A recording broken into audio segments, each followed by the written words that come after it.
सुप्रभात दोस्तों, welcome to S2 classes, Subra Saraswati classes. तो आज की क्लास में हम आप लोगों के लिए लेकर आए हैं क्लास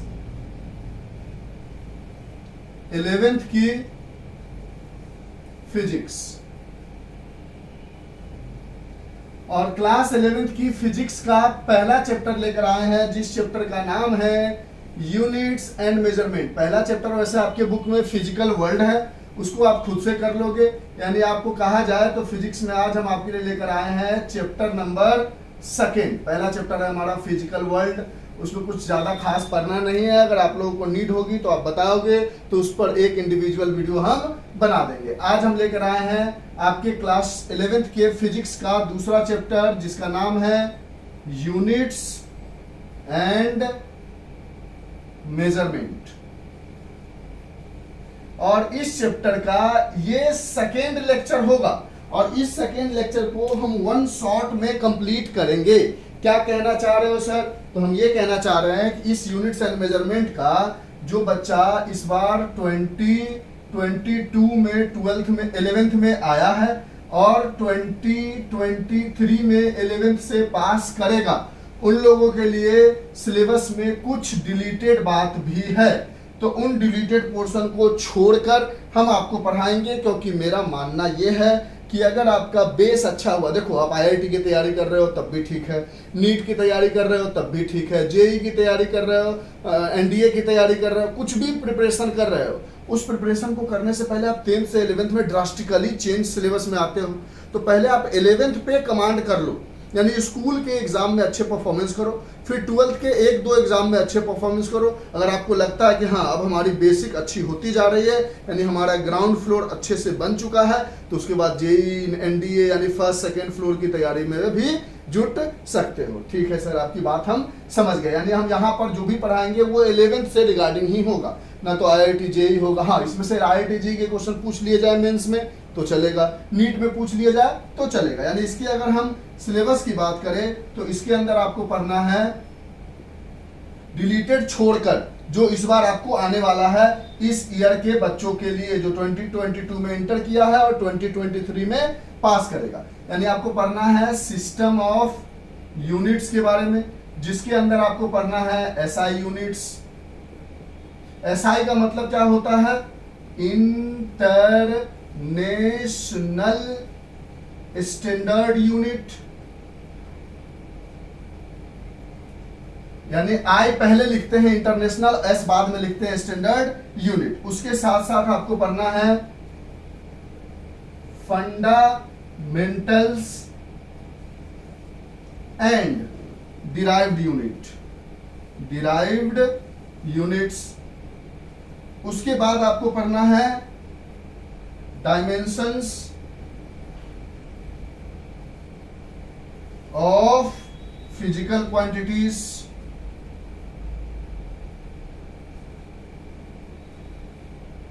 उसके बाद आपको पढ़ना है डायमेंशनल एनालिसिस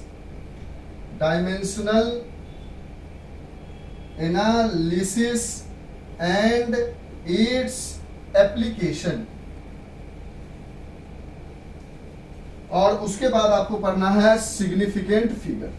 यानी क्लास 11th के 2022 से लेकर 2023 तक में जो पास कर जाएगा, यानी जिस बच्चे ने 2022 में क्लास 11th में एंट्री ली है और 2023 में उसका फाइनल एग्जाम होने वाला है, उसके यूनिट्स एंड मेजरमेंट का ओवरऑल सिलेबस यही है। इसके अलावा vernier calliper, screw gauge, error analysis, ये सारी चीजें डिलीटेड है।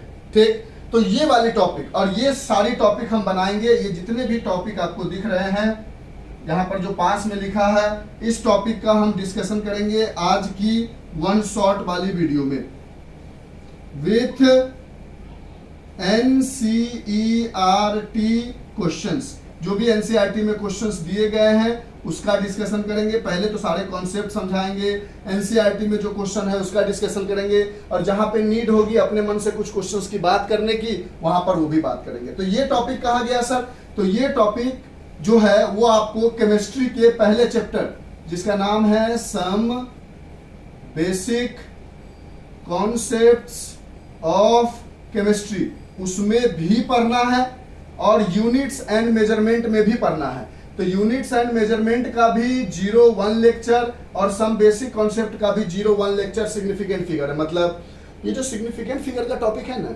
ये सेम टू सेम फिजिक्स के दूसरे चैप्टर यूनिट्स एंड मेजरमेंट में है, कट टू कट वही थ्योरी है।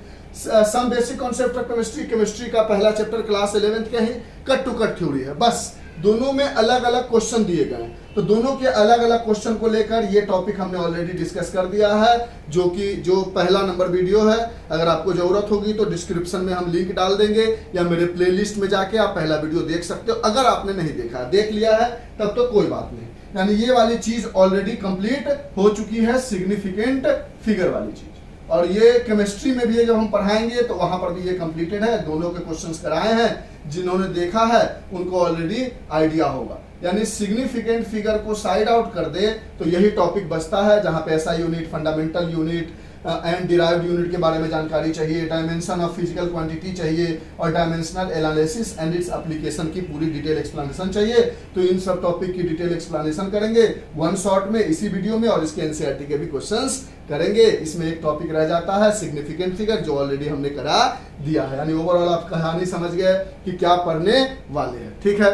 और जैसे स्क्रू, जैसे वर्नियर कैलिपर, जैसे एरर एनालिसिस, ये सारी टॉपिक डिलीटेड है, तो अभी डिलीटेड की बात नहीं करते हैं। जब आप प्रिपरेशन में आओगे आपको नीड होगी कि सर ये सारी चीज़ें हमने पढ़ ली है 11th में, अब हमें थोड़ा डिलीटेड पोर्शन पढ़ा दो। मेरी एनडीए की प्रिपरेशन है, मेरी आईआईटी की प्रिपरेशन है, मेरी नीट की प्रिपरेशन है, तो आप हमें छोटू सा कमेंट करोगे तो हम आपको वो टॉपिक भी डाल देंगे। अभी के लिए हम सिर्फ इतना पढ़ते हैं, यानी ये वन शॉट की वीडियो होने वाली है और मेरी कहानी आप पूरी तरह से सारांश समझ गए हो कि यही सिलेबस बचा है। इसके अलावा सारी चीज़ें आपके यूनिट्स एंड मेजरमेंट से डिलीटेड है। एक और टॉपिक था सिग्निफिकेंट फिगर, जिसकी डिस्कशन ऑलरेडी हो चुकी है। ओके सर, हम आपकी कहानी को समझ गए हैं।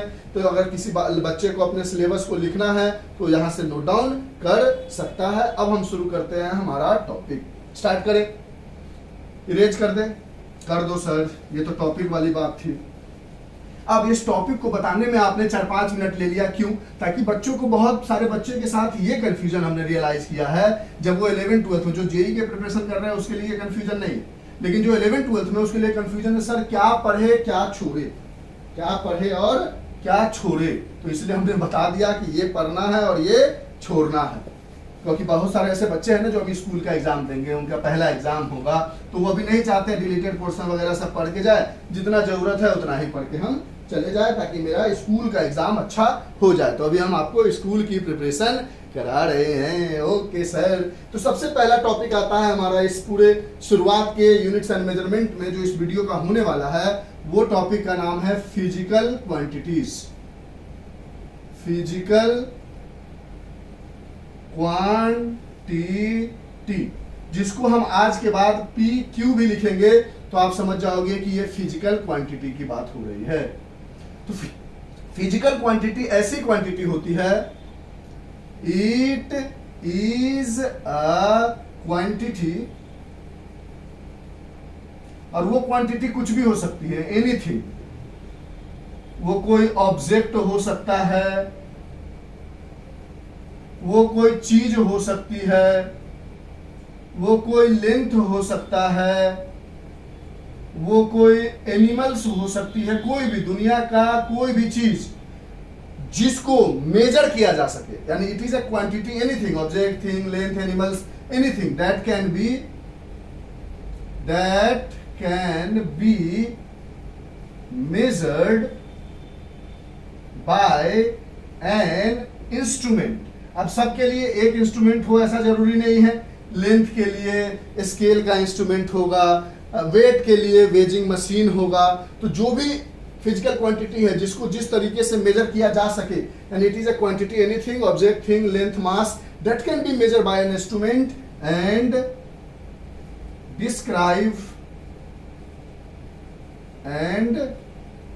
describe the law of physical world। यानी दुनिया का कोई भी ऐसी क्वांटिटी जो कि एक इंस्ट्रूमेंट से मेजर किया जा सके और वो फिजिकल वर्ल्ड के लॉ को डिस्क्राइब करे।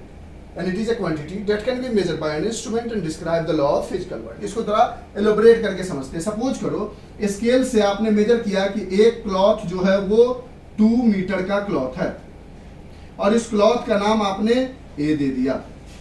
दूसरा क्लॉथ सपोज कर लो 20 मीटर का है और इस क्लॉथ का नाम आपने कर दिया बी।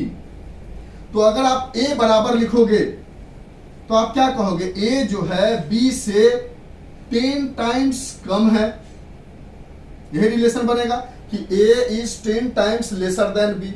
अगर बी बराबर लिखोगे तो क्या लिखोगे, 10 इंटू ए, यानी बी जो है ए से 10 गुना ज्यादा बड़ा है। तो जिसकी बात की जाए उसको कहते हैं फिजिकल क्वांटिटी।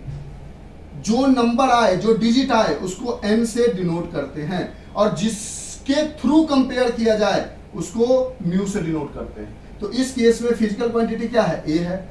नंबर क्या है, 1/10 है। और किसके थ्रू मेजर, किसके थ्रू इस बात को डिस्कस किया जा रहा है, तो बी के थ्रू, तो बी हो गया म्यू। यहां पर फिजिकल क्वांटिटी क्या है, बी है। नंबर न्यूमेरिकल वैल्यू क्या है, n है। और a क्या है, एक कंपैरिजन यूनिट है। यानी यहां से हम कह सकते हैं कि कोई भी फिजिकल क्वांटिटी जो होती है वो n इंटू म्यू होती है, जहां पे pq जो है एक फिजिकल क्वांटिटी है, n जो है एक न्यूमेरिकल वैल्यू है और म्यू जो है जिसके थ्रू हम कंपैरिजन कर रहे हैं कि ये फिजिकल क्वांटिटी उससे बड़ा है या छोटा है। जैसे मान लो सपोज एक दूसरा एग्जांपल हम उठाते हैं, इस एग्जांपल को इरेज करके, इसमें से लिख लो ये वाला एग्जांपल, जो भी लिखना है लिख लिया सर, इरेज करें। हाँ सर, अगर मान लो हम उठाते हैं यहां पर कि एक बंदा है प्रभात,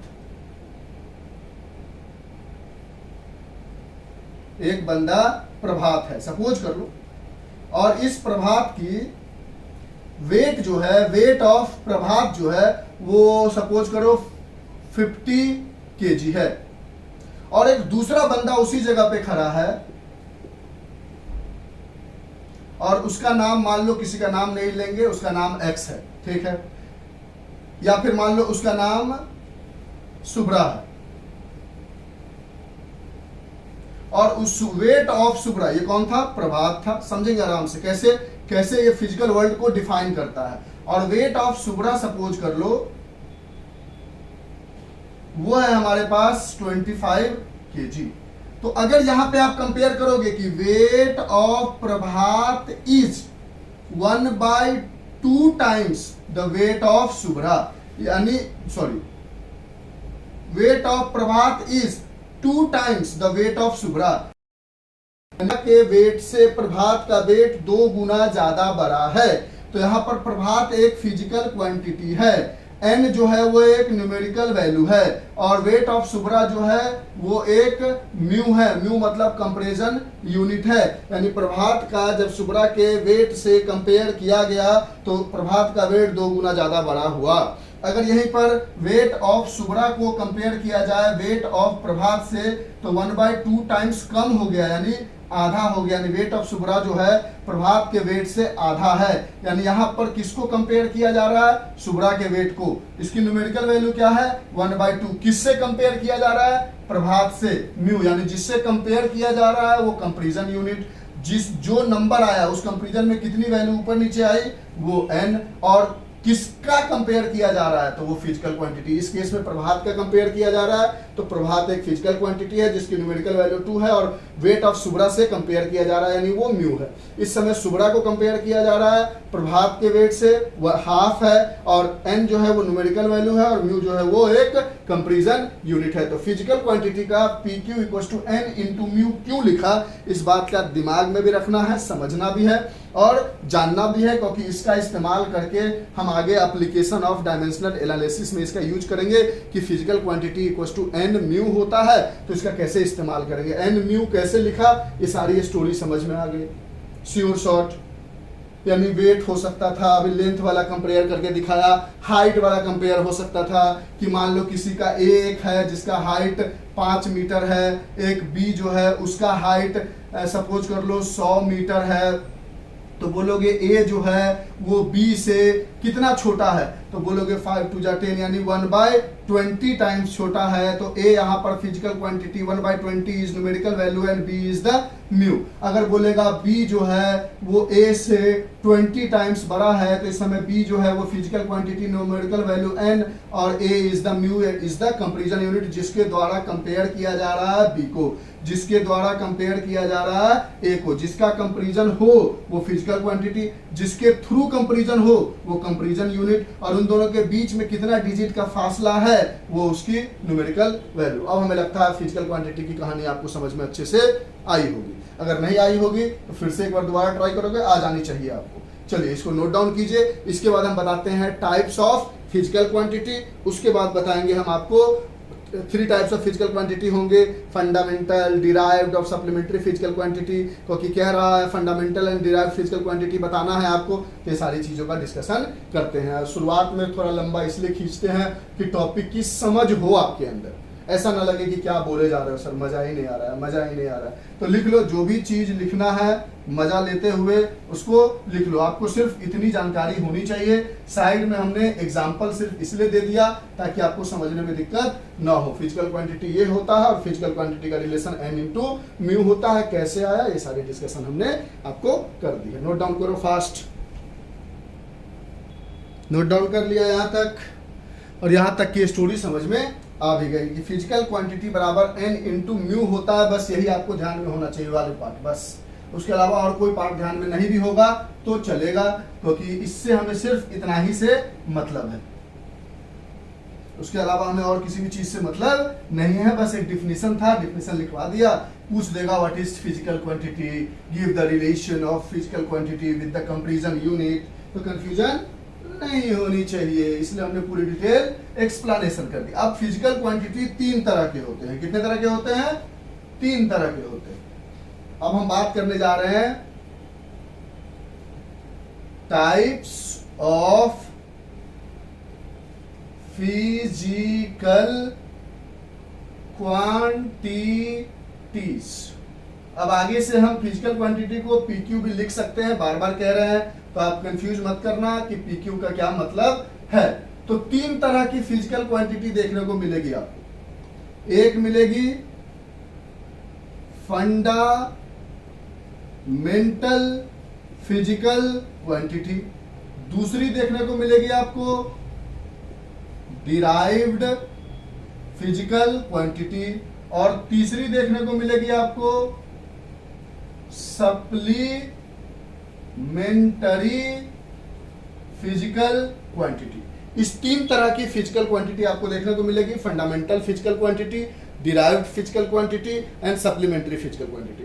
अब शब्द उठता है कि फंडामेंटल का क्या मतलब है। जैसे हमें अगर बायोलॉजी के आप स्टूडेंट होंगे तो हमें सिखाया गया है कि हम बंदर के पूर्वज है। बंदर का पूर्वज पहले हम लोग होमो सेपियंस, फिर सेपियंस, तो हमें करेक्ट पता नहीं है, लेकिन जानते हैं ना कहीं से हमारा शुरुआत हुआ है। तो जहां से किसी चीज की शुरुआत हुई हो, जिस जगह से किसी चीज की शुरुआत हुई हो, उसको फंडामेंटल कहते हैं। यानी उससे पहले क्या था, नोबडी नोज, यानी वो फंडामेंटल है, शुरुआत का दौर है। ठीक है, वहीं से सारी चीजें एलिब्रेट हुई है।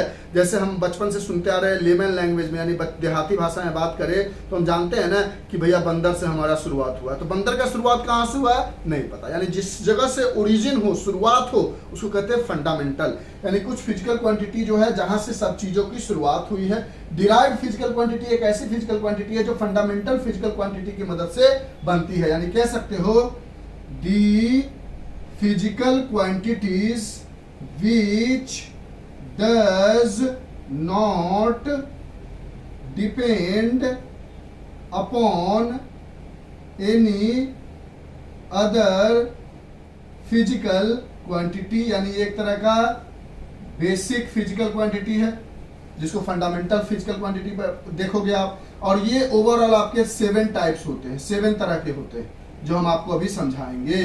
ठीक है, डिराइव फिजिकल क्वांटिटी होती है कि दी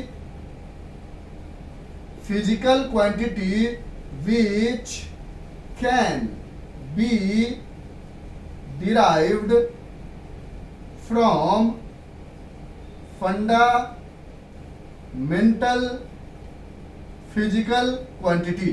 एक ऐसी फिजिकल क्वांटिटी जो फंडामेंटल फिजिकल क्वांटिटी से डिराइव्ड हुई हो, और जब किसी चीज को डिराइव करते हैं तो उसका कोई लिमिटेशन नहीं होता है, इसका कोई फिक्स टाइप नहीं होता है। ये 7 की मदद से हम 7 लाख बना सकते हैं, यानी डिराइव फिजिकल क्वांटिटी का इनफाइनाइट टाइप्स है, जितना चाहो उतना बन सकता है, समझाएंगे, टेंशन लेने की जरूरत नहीं है। और सप्लीमेंट्री फिजिकल क्वांटिटी 2 तरह की होती है। पहला आपको देखने को मिलेगा प्लेन एंगल, और दूसरा आपको देखने को मिलेगा सॉलिड एंगल। यानी यहां तक हमने देखा कि फंडामेंटल फिजिकल क्वांटिटी 7 ही होते हैं, सिर्फ 7, उसके अलावा कोई और फंडामेंटल फिजिकल क्वांटिटी नहीं होता है। इसी 7 की मदद से हम लाखों करोड़ों डिराइव्ड फिजिकल क्वांटिटी बना सकते हैं। यानी डिराइव्ड फिजिकल क्वांटिटी एक ऐसी क्वांटिटी है जो कि फंडामेंटल फिजिकल क्वांटिटी से डिराइव्ड होती है। और solid physical supplementary physical quantity सिर्फ 2 तरह के हैं, एक प्लेन एंगल है, एक सॉलिड एंगल, जिसका हम डिस्कशन करेंगे। तो इन सब बातों को लिखो। अब हम फंडामेंटल फिजिकल क्वांटिटी बताते हैं, फिर डिराइव्ड फिजिकल क्वांटिटी बताते हैं, फिर सप्लीमेंट्री फिजिकल क्वांटिटी बताते हैं, फिर फंडामेंटल फिजिकल क्वांटिटी के अंदर ही डायमेंशनल एनालिसिस का भी डिस्कशन करेंगे। ठीक है, इरेज कर दे इसको, लिख लो इसमें से जो भी बातें आपको लिखनी है। लिख रहे हैं सर, 1 सेकेंड रुक जाओ। ओके, लिख लिया सर। अब हम फंडामेंटल फिजिकल क्वांटिटी की बात करते हैं।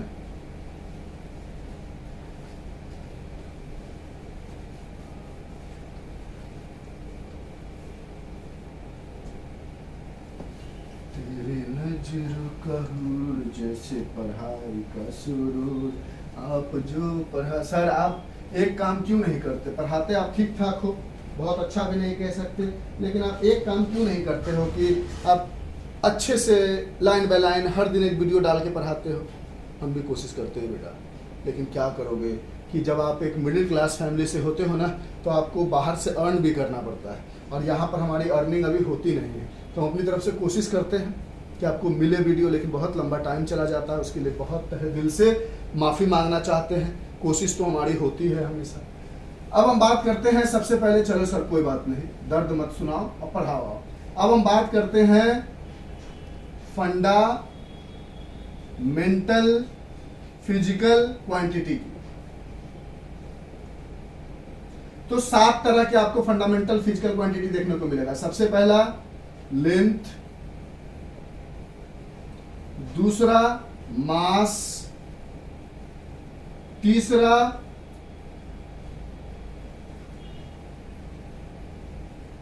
टाइम, चौथा इलेक्ट्रिक करंट, पांचवा लुमिनस इंटेंसिटी, छठा अमाउंट ऑफ सब्सटेंस, और 7वां टेम्परेचर। ऊपर नीचे भी हो सकता है, इसमें कंफ्यूज करने की जरूरत नहीं। तो यहां पर हम बात करते हैं एसआई यूनिट के बारे में। एसआई मतलब इंटरनेशनल स्टैंडर्ड यूनिट। तो इसका एसआई यूनिट होता है मीटर, और इसके सिंबल की बात करते हैं, एसआई यूनिट के सिंबल की, तो इसको एम से डिनोट करते हैं। मास की एसआई यूनिट होती है किलोग्राम, समझ रहे हो? यानी अगर कोई भी चीज ग्राम में दी गई हो, डेसीग्राम में दी गई हो, तो उसको सबसे पहले किलोग्राम में चेंज कर लो। इसका सिंबल केजी। टाइम की एसआई यूनिट होती है सेकेंड, और इसको हम SEC कह लो या S, दोनों से भी डिनोट कर लेते हैं। इलेक्ट्रिक करंट की एसआई यूनिट होती है एम्पियर, और इसको हम A से या AMP से डिनोट करते हैं। एनसीईआरटी बुक डायरेक्ट A से डिनोट कर लेती है। लुमिनस इंटेंसिटी की होती है कैंडेला, और इसको एनसीईआरटी CD से डिनोट करती है। अमाउंट ऑफ सब्सटेंस की होती है मोल, जिसको हम MOL से डिनोट करते हैं। और टेम्परेचर की होती है एसआई यूनिट केल्विन, सेल्सियस नहीं केल्विन, और इसको हम K से डिनोट करते हैं। तो देखो अब बात समझना, तो ये हमारा 7 फिजिकल क्वांटिटी है, length, mass, time, electric current, luminous intensity, amount of substance, temperature. इसकी एसआई यूनिट ये हो गई। अब एक यूनिट होती है CGS यूनिट। कौन सी यूनिट होती है? सीजीएस यूनिट, एसआई यूनिट में ये सारी चीजें। सीजीएस यूनिट का फुल फॉर्म होता है, सी मतलब सेंटीमीटर, जी मतलब ग्राम और एस मतलब सेकेंड, यानी सेंटीमीटर ग्राम सेकेंड यूनिट। और ये स्पेशली आपको लगता है लेंथ मास टाइम पे। तो अगर आप इसका सीजीएस यूनिट लिखने का ट्राई करोगे तो बोलोगे लेंथ का मीटर होता है एसआई यूनिट और सेंटीमीटर होता है सीजीएस यूनिट, क्योंकि मीटर को बदलना है सेंटीमीटर में। उसी तरह मास का SI unit kilogram, symbol KG, और इसका जो सीजीएस यूनिट होता है वो होता है ग्राम। और टाइम का सीजीएस यूनिट और एसआई यूनिट दोनों क्या होता है, सेकेंड। ठीक है, उसके अलावा इसकी सीजीएस यूनिट के बारे में हमें नहीं जानना है। तो लोगों ने बोला कि सर एक लेंथ का कभी मीटर यूनिट हो जाता है, कभी सीजीएस यूनिट में सेंटीमीटर हो जाता है, कभी कभी हम डेसीमीटर, डेकामीटर भी देखते हैं। तो ये सब कंफ्यूजन को बचने के लिए हमने यूज किया डायमेंशंस का। किसका यूज किया, डायमेंशंस का। यानी डायमेंशन जो है हमारा वो सब चीजों के लिए फिक्स्ड है। क्या कहना चाह रहे हैं वो समझो, एकदम बिल्कुल कंफ्यूज करने की जरूरत नहीं है। हम कहना चाह रहे हैं आपको कि हमारे पास फंडामेंटल फिजिकल क्वांटिटी 7 तरह के हैं, length, mass, time, electric current, luminous intensity, amount of substance, temperature. ये दिमाग में होना चाहिए। इसकी एसआई यूनिट ये सारी है, metre, kilogram, second, ampere, candela, mole, kelvin. इसको डिनोट करते हैं m k, a c d, MOL k, kelvin से। ठीक है, अब कहा गया कि इसी लेंथ का सीजीएस यूनिट देखोगे तो सेंटीमीटर हो जाएगा, इसी लेंथ का मास का सीजीएस यूनिट देखोगे तो ग्राम हो जाएगा, और इसी टाइम का सीजीएस यूनिट जो है वो सेकेंड हो जाएगा, जो एसआई यूनिट है वो सीजीएस यूनिट हो जाएगा। तो लोगों ने समझाया कि ठीक, अब हर जगह यूनिट तो बदल रहा है, लेकिन डायमेंशन किसी भी यूनिट में, यानी एसआई यूनिट हो, सीजीएस यूनिट हो, उस पर डायमेंशन का रूल अप्लाई नहीं होता है। तो इस 7 फिजिकल क्वांटिटी के लिए डायमेंशन हम लिखने जा रहे हैं। ये नीचे वाला साइड लिख लो, यानी हम आपको ये लिखो पहले। हम ये समझाना चाह रहे हैं कि dimension are the power to which the physical quantity is defined. अगर डायमेंशन का कोई डिफिनीशन बोले आपसे कि डायमेंशन क्या है, तो आप कहोगे it is a power to which the physical quantity is defined। ये एक पावर है जिसकी मदद से फिजिकल क्वांटिटी डिफाइन है। अब फिजिकल क्वांटिटी को एसआई यूनिट में अलग डिफाइन करना होगा, सीजीएस यूनिट में अलग डिफाइन करना होगा, और बहुत सारे यूनिट्स है, एफकेएस है, ये सारे यूनिट्स में हमें अलग तरीके से डिफाइन करना पड़ेगा। लेकिन डायमेंशन एक ऐसा चीज है जिसमें सबका डिफिनेशन एक होगा, कोई उसमें ऐसा यूनिट, कोई उसमें सीजीएस यूनिट जैसी चीज नहीं लगेगी। यानी ऑलवेज, ये वाला पार्ट इरेज करें, यानी इन 7 का डायमेंशन का भी आपको पता होना चाहिए। तो इन 7 का अगर हम डायमेंशंस लिखते हैं, डायमेंशंस लिखते हैं, तो हमेशा लेंथ का डायमेंशन होगा L, और इसको करली ब्रैकेट में ऐसे बड़ी वाली ब्रैकेट में रखते हैं। मास का डायमेंशन होगा M, और इसको बड़ी वाली ब्रैकेट में लिखते हैं। टाइम का डायमेंशन होगा T। अब इसके लिए कोई यूनिट की जरूरत नहीं, यानी टाइम कभी सेकेंड हो सकता था, किलोग्राम कभी केजी, ग्राम हो सकता है, मीटर कभी मीटर, सेंटीमीटर हो सकता है लेंथ, लेकिन डायमेंशन हमेशा यही होगा, यानी डायमेंशन एक फिक्स्ड रहता है। एम्पियर का लिखोगे इलेक्ट्रिक करंट का, तो लिखोगे करली ब्रैकेट में A के अंदर ये। कैंडेला का लिखोगे तो करली ब्रैकेट में CD के अंदर CD।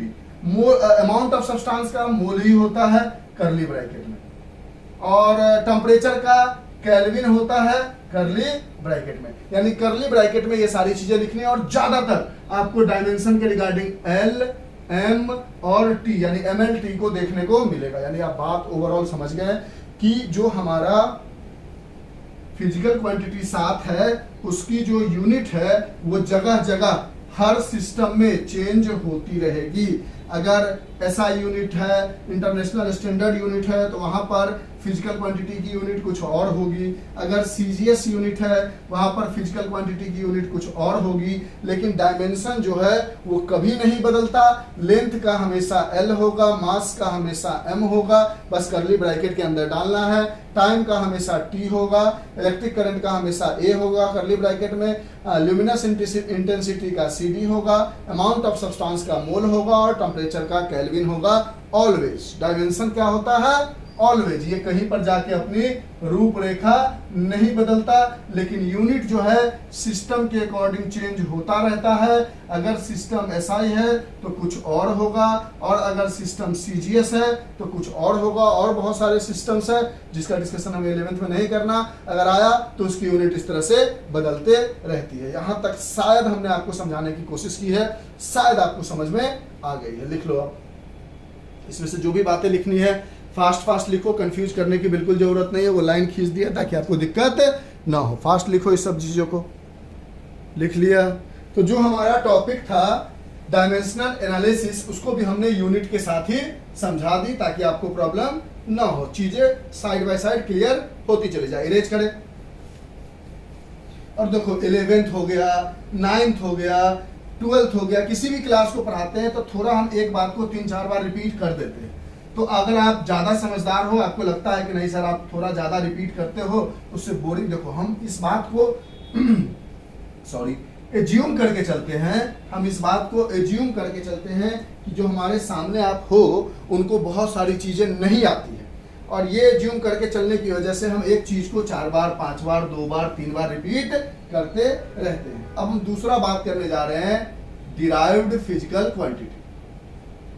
डिराइव्ड फिजिकल क्वांटिटी क्या होती है? जैसे अगर हमने आपको बोल दिया एरिया, तो एरिया क्या होता है? लेंथ। अगर मान लो एरिया ऑफ रेक्टेंगल की बात कर ली, एरिया ऑफ रेक्टेंगल की बात कर ली, तो क्या होती है? Length into breadth. और लेंथ की भी यूनिट होती है मीटर, और ब्रेथ की भी यूनिट होती है मीटर, और इसका यूनिट बन जाता है मीटर स्क्वायर। यानी देखो फंडामेंटल फिजिकल क्वांटिटी मीटर था, 2 मीटर मिलके एरिया का यूनिट बता दिया, और वो है डिराइव्ड फिजिकल क्वांटिटी। नहीं समझे? जैसे एक और एग्जांपल लो, आपने लिया सपोज करो वेलोसिटी। वेलोसिटी बराबर क्या होती है? Displacement upon time. डिस्प्लेसमेंट क्या है? एक तरह का दूरी है, दूरी है यानी लेंथ है, लेंथ है यानी मीटर है। टाइम क्या है? सेकेंड है। तो देखो डिस्प्लेसमेंट यानी लेंथ भी एक तरह का फंडामेंटल फिजिकल क्वांटिटी, टाइम भी एक तरह का फंडामेंटल फिजिकल क्वांटिटी, और इन दोनों को मिलाकर वेलोसिटी बनाया, जिसकी डिराइव्ड फिजिकल क्वांटिटी बन गई मीटर अपॉन सेकेंड। यानी metre is individually a physical fundamental physical quantity, second is also individually a fundamental physical quantity, but both combined to form velocity as metre upon second is the derived physical quantity. यानी fundamental physical quantity की मदद से जो जिसको हम derive कर सके उसको डिराइव फिजिकल क्वांटिटी कहते हैं। तो ये सारी बात तो हो रही है इसके यूनिट की और एसआई यूनिट की। यहीं पर कोई बोल दे इसका डायमेंशन भी बताते चलो, तो आप बोलोगे इसका डायमेंशन क्या है? मीटर। मीटर मतलब लेंथ, और लेंथ का होता है एल, और एल का स्क्वायर है तो एल के पावर में 2 कर ली ब्रैकेट। अब इसी को बहुत लोग ऐसा लिखेगा, कैसा? m0 यानी MLT, तीनों को लेके हमेशा चलना है, L के पावर में 2 और T 0। और जानते हो anything to the power 0, e to the power 0, m to the power 0, 5 to the power 0, 6 to the power 0, a to the power 0, anything to the power 0 is 1, anything to the power 0 is 1, anything to the power 0 is 1, यानी anything to the power 0 is 1। किसी के power में अगर 0 आ जाए तो उसकी value 1 हो जाती है, यानी m के पावर 0 वो 1 हो जाएगा, t के पावर 0 वो 1 हो जाएगा, 1 इंटू 1 1 हो जाएगा, इंटू l l हो जाएगा, और l स्क्वायर ही बचेगा। तो ये लिखने का एक शानदार तरीका है कि भैया सिर्फ l स्क्वायर ना लिखो, उसको कैसा लिखो? m के पावर 0, l के पावर 0 एंड t के पावर 0, l के पावर 2 और t के पावर 0। अगर इसका यूनिट लिखोगे, डायमेंशन लिखोगे तो क्या लिखोगे? l मीटर का यानी लेंथ का, और टाइम का t सेकेंड। इसको थोड़ा और सही करोगे तो क्या लिखोगे? l के पावर 1 है, t के पावर 1 है, कुछ नहीं है, पावर मतलब क्या है? 1 है। t को ऊपर ले जाओगे तो जब भी एक्सपोनेंट एंड पावर में 2 टू द पावर 2 होता था, क्लास 8 में पढ़ा था, तो ऊपर ले जाते हैं 2 टू द पावर -2 हो जाता है। इसके पावर 1 है तो ये क्या हो जाएगा? l का पावर 1 और t का पावर -1 हो जाएगा। और इसी को कोई और चाहेगा तो ऐसे लिखेगा, m के पावर 0 क्योंकि m नहीं है, l के पावर 1 और t के power -1, and this is the dimension of velocity, unit हो गया मीटर पर सेकेंड। बात समझ रहे हो? अगर यहीं पर कोई बोले स्पीड, तो स्पीड क्या होता है? डिस्टेंस अपॉन टाइम, और डिस्टेंस और डिस्प्लेसमेंट दोनों की यूनिट क्या होती है? मीटर अपॉन सेकेंड, और ये यही चीज बनेगा, यानी सेम स्पीड और वेलोसिटी का सेम आ गया। अगर किसी ने बोला एक्सेलरेशन, अब एक्सेलरेशन क्या होता है? Rate of change of velocity, rate of change in velocity upon time taken, और वेलोसिटी की यूनिट क्या है? Metre upon second, upon time taken is second. ये क्या बन जाएगा? मीटर अपॉन सेकेंड स्क्वायर हो गई इसकी एसआई यूनिट। इसका अगर हम डायमेंशन लिखेंगे तो क्या लिखेंगे? एल अपॉन मीटर का एल, सेकेंड का टी का पावर 2, ठीक है, पावर 1। इसको जब ऊपर ले जाओगे टी को तो क्या बन जाएगा? एल का पावर 1, टी का पावर -2। और इसको और सुंदर तरीके से लिखना चाहोगे तो क्या लिखोगे? एम कुछ नहीं है, यानी एम के पावर 0, एल के पावर 1 और टी के पावर में -2, और ये हो गई इसकी डायमेंशन ऑफ एक्सेलरेशन। लिखो, ऊपर वाला मिटाते हैं, लिखते चलो, हम मिटाते चलते हैं, कुछ बता देते हैं ताकि आपको करने में आसानी हो। एरिया वाला मिटाते हैं, और इस तरह से आपको समझना आसान हो सके। और डिफिनेशन ऑलरेडी लिखवा दिए हैं, derived physical quantity are those quantity which depend upon the fundamental physical quantity. अगर कोई कहे फोर्स का बताओ, हम सिर्फ वही फार्मूला लेके चलेंगे जो आपने 9th 10th में पढ़ रखा है, ठीक है।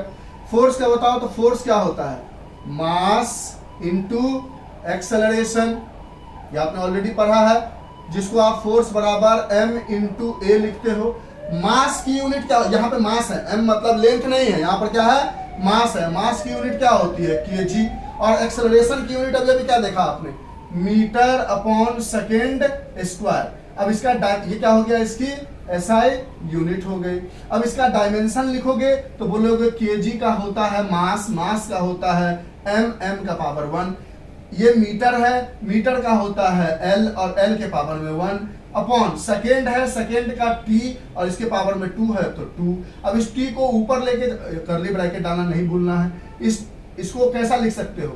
M के पावर में 1, L के पावर में 1 और T को ऊपर लेके जाओगे तो T के पावर में -2। और ये बहुत इंपॉर्टेंट है, फोर्स का डायमेंशन आपको डायरेक्ट याद होना चाहिए, mL-T-2, ठीक है।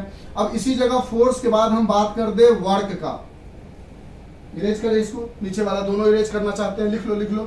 कंफ्यूजन, कंफ्यूजन ही कंफ्यूजन है, सॉल्यूशन का पता नहीं, सॉल्यूशन का पता चला तो हम सो रहे थे, पता नहीं। लिखो फास्ट, लिखो लिखो लिखो लिखो। कंफ्यूज बिल्कुल नहीं करना, नहीं सर, बिल्कुल कंफ्यूज नहीं कर रहे हैं। ओके चलो नीचे वाला मिटा दे। अब हम वर्क की बात करते हैं। तो वर्क के बारे में क्या होता है फॉर्मूला? फोर्स इंटू डिस्प्लेसमेंट पढ़ा होगा आपने। वर्क का होता है फोर्स इंटू डिस्प्लेसमेंट, और फोर्स को लिख सकते हो आप m इंटू ए और डिस्प्लेसमेंट को डिस्प्लेसमेंट। अब m का यूनिट kg, m मतलब mass, force is mass into acceleration. इस m को लेंथ मत समझ लेना, मास इंटू एक्सेलरेशन का unit metre upon second square into displacement का यूनिट मीटर, यानी इसकी ऐसा यूनिट क्या बन गई? kg metre square upon second square. अगर इसका डायमेंशन लिखोगे तो kg का लिखोगे m, मीटर का लिखोगे l बट पावर में 2 अपॉन सेकेंड का लिखोगे t पावर में 2 कर्ली ब्रैकेट।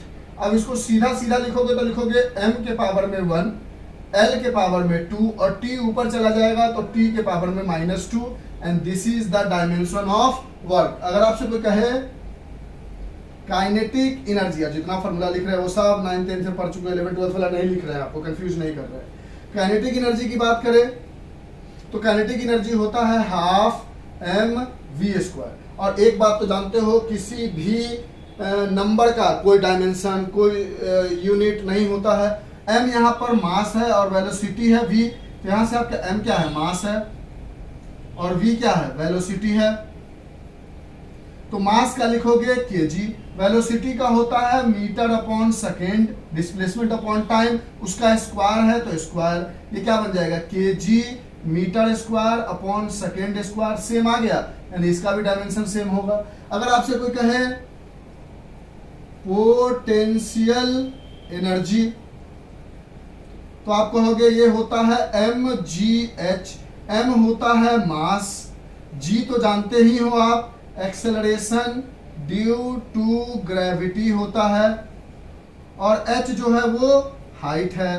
तो यहां से जब आप लिखोगे तो बोलोगे मास का kg, g एक तरह का एक्सेलरेशन है ग्रेविटी की वजह से, अर्थ के ग्रेविटी की वजह से, और एक्सेलरेशन का होता है मीटर अपॉन सेकेंड स्क्वायर, और हाइट मतलब लेंथ, और लेंथ का होता है मीटर, क्या बन गया KG, metre into metre became metre square upon second square, और इसका भी डायमेंशन यही हो गया।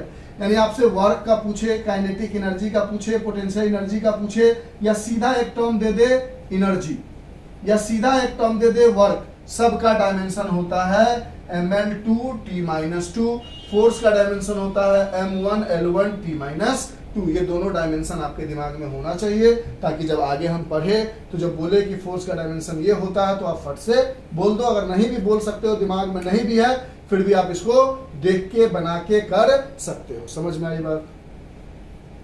इरेज करें, लिख लो भैया, लिख लो, लिख लिया सर, लिख लिया। इरेज कर दे, पक्की वाली बात है। चलो कर दो सर।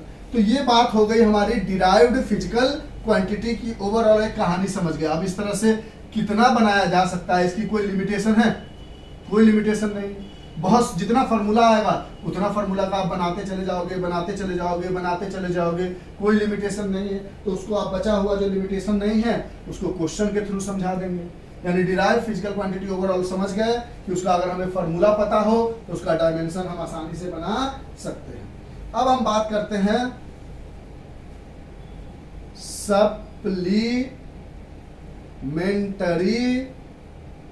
Physical quantity. कुछ को करके हमने दिखा दिया, लेकिन जरूरी है इतना ही लिमिट होगा। अगर आपको दे दे कि हमारे पास एक फार्मूला दे दे डिराइव फिजिकल क्वांटिटी के लिए, pressure is equal to force upon area, तो आप इसका नहीं बना लोगे डिराइव फिजिकल क्वांटिटी। कुछ बना के हमने समझा दिया, आप बनाने लगे तो 10 घंटा भी बना दे फिर भी फार्मूला का तो एंड है नहीं।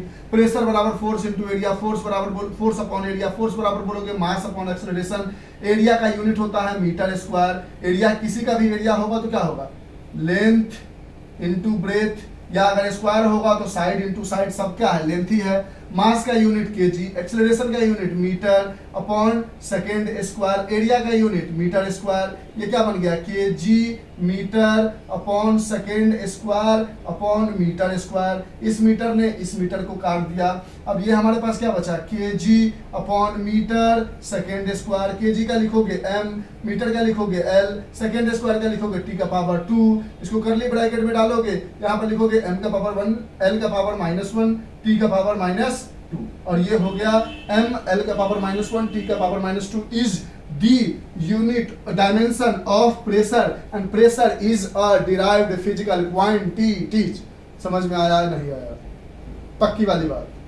तो इस तरह से बहुत सारा हो सकता है, हमने कुछ करके आपको समझा दिया है। इरेज करें।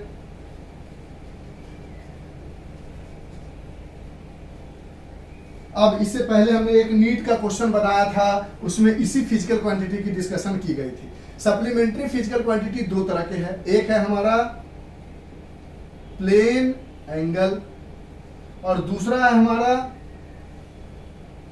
Solid angle. प्लेन एंगल का मतलब होता है जब कोई 2 डायमेंशनल फिगर बने। इसका डिटेल एक्सप्लेनेशन हमने किया है नीट वाले एग्जाम में, इसलिए बोलते हैं 2 डायमेंशन मतलब 2D का फिगर हो, एक सर्कल रहा होगा, उस सर्कल के एक आर्क पर सेंटर से एक एंगल बनाया होगा जिसकी रेडियस r होगी, और ये आर्क का लेंथ होगा। आर्क का लेंथ सपोज कर लो AB है, तो यहां से बोलो, और ये एंगल थीटा है। तो कहा जाता है कि अगर आप थीटा बराबर लिखते हो तो फॉर्मूला है आर्क लेंथ अपॉन रेडियस, ये होता है प्लेन एंगल। अब अगर कहता है आर्क की लेंथ का जो यूनिट है और रेडियस का जो यूनिट है वो दोनों या तो मीटर में हो या दोनों के दोनों या सेंटीमीटर में हो, यानी बोथ हैव सेम यूनिट, यानी आर्क लेंथ का भी यूनिट सेम हो, रेडियस का भी यूनिट सेम हो, तो जो थीटा की वैल्यू आएगी वो आएगी रेडियन में।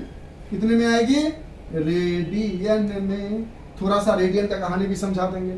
सॉलिड एंगल होता है जब कोण वगैरह कोई 3 डायमेंशनल का फिगर हो। कैसा फिगर हो?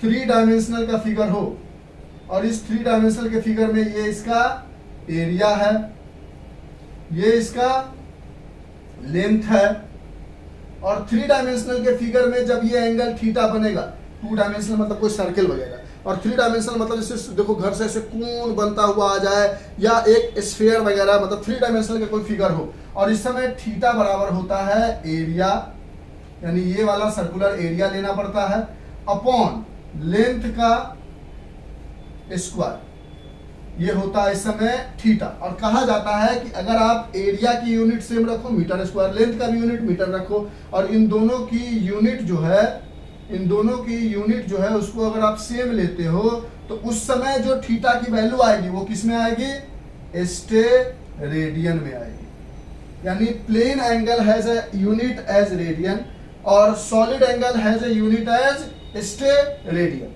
अब देखो आर्क लेंथ की यूनिट क्या है? मीटर, रेडियस की यूनिट क्या है? मीटर, ये मीटर मीटर कट गया, तो इसके पास यूनिट तो रेडियन है बट नो डायमेंशन, यानी और इसके पास भी देखो एरिया का यूनिट क्या है? मीटर स्क्वायर, लेंथ का भी यूनिट क्या है? मीटर स्क्वायर, कट गया।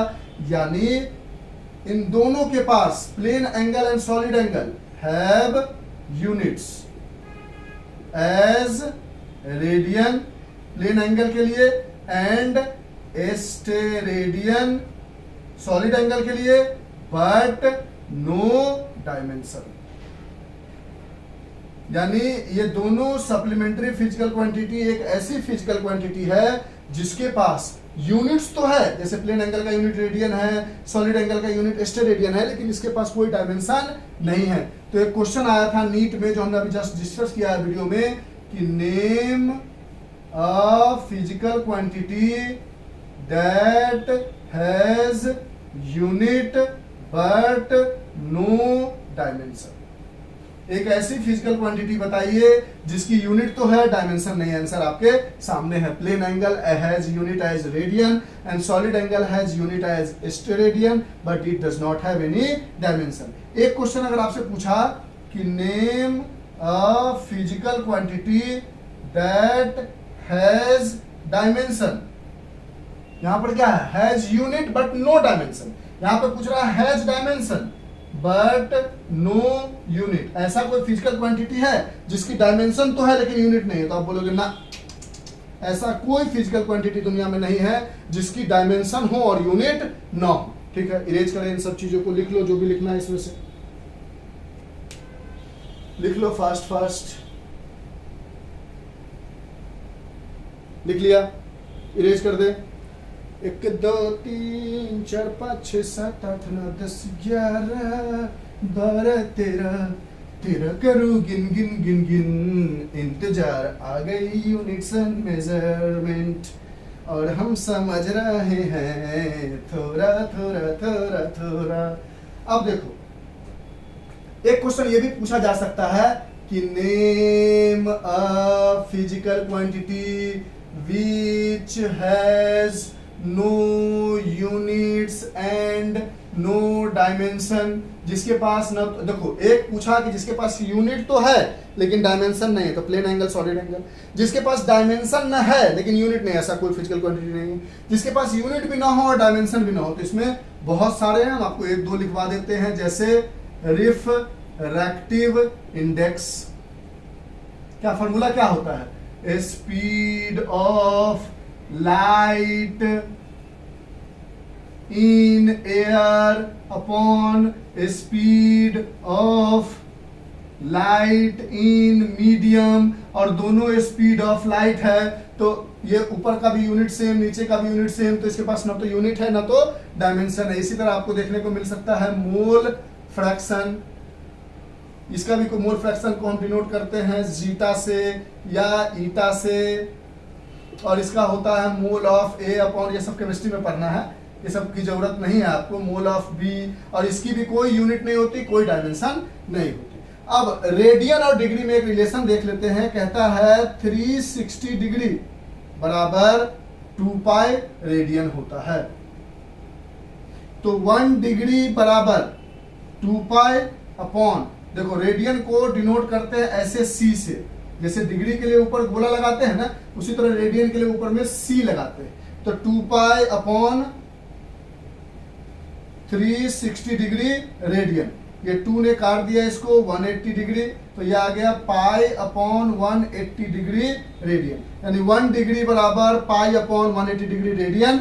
और इसी में पूछ दे कि 2 पाई बराबर 360 डिग्री भी तो लिख सकते हैं। अगर 360 डिग्री बराबर 2 पाई रेडियन है तो 2 पाई रेडियन बराबर भी तो 360 डिग्री, दोनों एक ही बात है। तो यहां से अगर बोले 1 रेडियन बराबर कितना होगा, तो आप बोलोगे 360 डिग्री अपॉन 2 पाई रेडियन, 2 पाई, और इसको काटोगे तो 2 से 180 डिग्री आ जाएगा, यानी 1 रेडियन बराबर 180 अपॉन 2 पाई, सिर्फ पाई, 2 से तो कट गया ना। तो ये दो रिलेशन आपको याद होना चाहिए कि 1 डिग्री में इतना रेडियन होता है और 1 रेडियन में इतना डिग्री होता है, यानी जब डिग्री को रेडियन में चेंज करना हो तो पाई अपॉन 180 से मल्टीप्लाई कर दो, और जब रेडियन को डिग्री में चेंज करना हो तो 180 अपॉन पाई से मल्टीप्लाई कर दो। 1 पे बता दिया है, अब किसी पे भी पूछ देगा तो बना लोगे। 45 पे पूछेगा तो यहाँ 45 मल्टीप्लाई कर दो, 60 पे पूछेगा यहाँ 60 मल्टीप्लाई कर दो, 80 पे पूछेगा यहाँ 80 मल्टीप्लाई कर दो, यहाँ 2 पाई पे पूछेगा 2 पाई मल्टीप्लाई कर दो, 3 पाई पे पूछेगा 3 पाई मल्टीप्लाई कर दो। समझ गए बात को?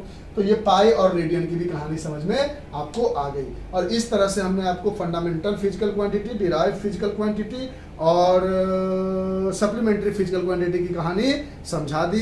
अब जो हम आगे बात करेंगे वो बात करेंगे application of dimensional analysis. Dimensional analysis का क्या क्या एप्लीकेशन है, और इसको समझाते हुए आपका चैप्टर हो जाएगा कंप्लीट। उसके रिगार्डिंग एनसीईआरटी के कुछ क्वेश्चंस हमने बना के रखे हैं, लिख के रखे हैं, उसको भी बताएंगे और आपका चैप्टर कंप्लीट। अगर आपने सिग्निफिकेंट फिगर नहीं पढ़ा है तो पढ़ लोगे, अब इसको नोट डाउन कर लो। अब हम जल्दी से आते हैं डायमेंशनल एनालिसिस तो समझा दिया कि किसका क्या डायमेंशन होगा, इनडायरेक्टली आपको सब बात समझा दी। अब हम एप्लीकेशन पे आ जाएंगे। यहाँ तक की स्टोरी समझ गए। अब हमने आपको कहा था ना डायमेंशनल एनालिसिस के बारे में पढ़ना है, तो हमने आपको ऑलरेडी डायमेंशनल एनालिसिस की कहानी समझा दी है कि किसका डायमेंशन क्या होगा, तो वो बात हो गई। अब हम बात करते हैं application of dimensional analysis. Erase करें श्योर शॉट। हाँ सर, अब तो इरेज कर ही सकते हो, लिख ही लिया है हमने। अब हम बात करने जा रहे हैं एप्लीकेशन ऑफ डायमेंशनल एनालिसिस। देखो तो क्या क्या एप्लीकेशन होती है उसको बता देते हैं। हम बात करने जा रहे हैं application of dimensional analysis. Dimensional analysis की क्या क्या एप्लीकेशन है उसका डिस्कशन करेंगे। तो देखो सबसे पहला एप्लीकेशन है डायमेंशनल एनालिसिस का, वो है checking the correctness of equation. जो इक्वेशन है dimensionally, checking the correctness of equation dimensionally, कि जो इक्वेशन हमारे पास दिया गया है वो डायमेंशनली करेक्ट है या नहीं है, समझाएंगे इस पे क्वेश्चन करके भी। दूसरा है हमारे पास एप्लीकेशन ऑफ डायमेंशनल एनालिसिस में कन्वर्जन ऑफ यूनिट्स। और तीसरा एप्लीकेशन है डायमेंशनल एनालिसिस का, वो है हमारे पास deriving the formula using dimensional analysis. यानी 3 एप्लीकेशन हमें पढ़ना है और इस 3 एप्लीकेशन के बाद ये चैप्टर कंप्लीट हो जाएगा। मतलब इस साल 2022 से लेकर 2023 वाले बच्चों के लिए। यानी हमें checking the correctness of equation dimensionally check करना है कि जो इक्वेशन हमने लिखा है वो डायमेंशनली करेक्ट है या नहीं। दूसरा हमें सीखना है कन्वर्जन ऑफ यूनिट, और तीसरा हमें सीखना है कि कैसे भी हम कोई डाटा दिया जाएगा उससे हम किसी फार्मूला को डायमेंशनल एनालिसिस की मदद से, डायमेंशन की मदद से किसी फार्मूला को कैसे डिराइव्ड करेंगे। यानी ये 3 topic application of dimensional analysis का पार्ट है।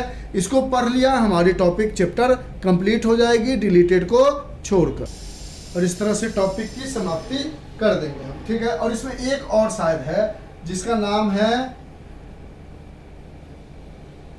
प्रिंसिपल ऑफ होमोजीनिटी, ठीक है।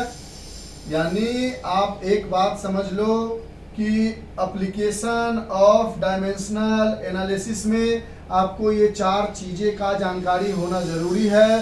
जो पहला है प्रिंसिपल ऑफ होमोजीनिटी, दूसरा है checking the correctness of equation dimensionally, कि जो इक्वेशन लिखा है वो डायमेंशनली करेक्ट है या नहीं है।